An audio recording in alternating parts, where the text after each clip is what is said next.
ఏదేమైనా కానీ అక్కడ ఇనాగ్రేషన్ జరుగుతుంది. ఈ చెరువు మీకు తెలుసు, ఒకప్పుడు ఇక్కడంతా కూడా మురికి కూపంగా ఉండి మొత్తం కూడా ఏంటంటే ఇక్కడ డంపింగ్ గ్రౌండ్గా ఉన్నటువంటి చెరువు ఇప్పుడు ఒక అద్భుతమైన చెరువుగా తయారైంది.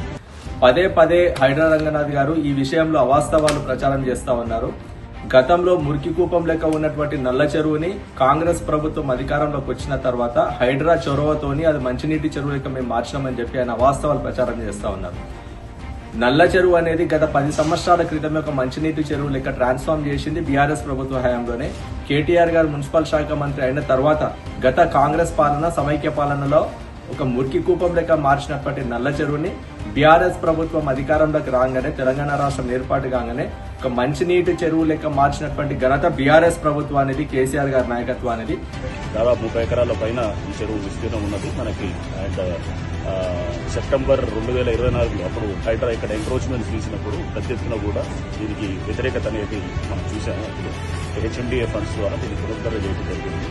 ఇప్పుడు ఇది అదేవిధంగా గతంలో కేవలం 14 ఎకరాలు మాత్రమే ఉన్నటువంటి నల్ల చెరువు దాన్ని ఇప్పుడు మేము 30 ఎకరాల విస్తీర్ణాన్ని పెంచినామని చెప్పి ఈ రోజు అదే పనిగా అవాస్తవాలు ప్రచారం చేస్తా ఉన్నారు. ఈ వార్తా పత్రికలలో వాళ్ళు షేర్ చేసినటువంటి ఇమేజెస్, అదేవిధంగా హైడ్రా అఫీషియల్ ట్విట్టర్ హ్యాండిల్లో కూడా వాళ్ళు షేర్ చేసినటువంటి ఇమేజెస్ ఏంటంటే గతంలో 14 ఎకరాలు మాత్రమే ఉండే, ఇప్పుడు దాన్ని మేము 30 ఎకరాల విస్తీర్ణాన్ని మేము పెంచినామని చెప్పి అదే పనిగా అవాస్తవాలు ప్రచారం చేస్తా ఉన్నారు. ఒక్కసారి ఇమేజ్ చూసినట్టయితే పెద్ద విస్తీర్ణం ఎక్కడ కూడా పెరగలేదు. గత బీఆర్ఎస్ ప్రభుత్వ హయాంలోనే అక్కడ వాకింగ్ ట్రాక్ నిర్మాణం అనేది కూడా జరిగిపోయింది, పార్క్ నిర్మాణం కూడా జరిగిపోయింది. అన్ని 3 వైపులా వాకింగ్ ట్రాక్ ఉండే. ఇప్పుడు కాంగ్రెస్ ప్రభుత్వం వచ్చినాక మరొక వైపు వాకింగ్ ట్రాక్ పెంచడం వల్ల అక్కడ డెవలప్మెంట్ చేసినామని చెప్తా ఉన్నారు. కొన్ని మెరుగులు దిద్దిన మాట వాస్తవమే, కానీ 14 ఎకరాలని 30 ఎకరాల విస్తీర్ణం పెంచినామని చెప్పి చెప్తున్నటువంటి మాట పూర్తిగా అవాస్తవం. గతంలో నల్ల చెరువు కేవలం ఆ చెరువు విస్తీర్ణాన్ని తీసుకొని 14 ఎకరాలుగా చూపిస్తా ఉన్నారు.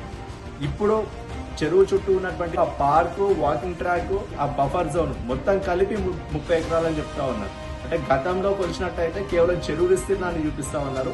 ఇప్పుడు మేము 30 ఎకరాల విస్తీర్ణం పెంచినామన్నప్పుడు మాత్రం వాకింగ్ ట్రాక్, పార్క్ మొత్తం అన్ని కలిపి 30 ఎకరాల విస్తీర్ణం పెంచినామని అవాస్తవాలు అదే పనిగా ప్రచారం చేస్తా ఉన్నారు.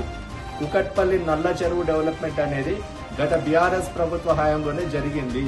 ఇప్పుడు కేవలం కొన్ని మెరుగులు దిద్ది 14 ఎకరాల విస్తీర్ణాన్ని 30 ఎకరాలకు పెంచినామన్నటువంటి మాట పూర్తిగా అవాస్తవం. అవాస్తవాలు ప్రచారం చేసి మీరు చేయనటువంటి అభివృద్ధిని మేము చేసినామని చెప్పి మళ్ళా అదే పనిగా ప్రచారాలు చేసుకుంటూ ఈ రోజు జిహెచ్ఎంసీ ఎన్నికలలో మీకేదో లబ్ధి చేకూరుతుందని చెప్పి మీరు ఆశిస్తున్నట్టున్నారు.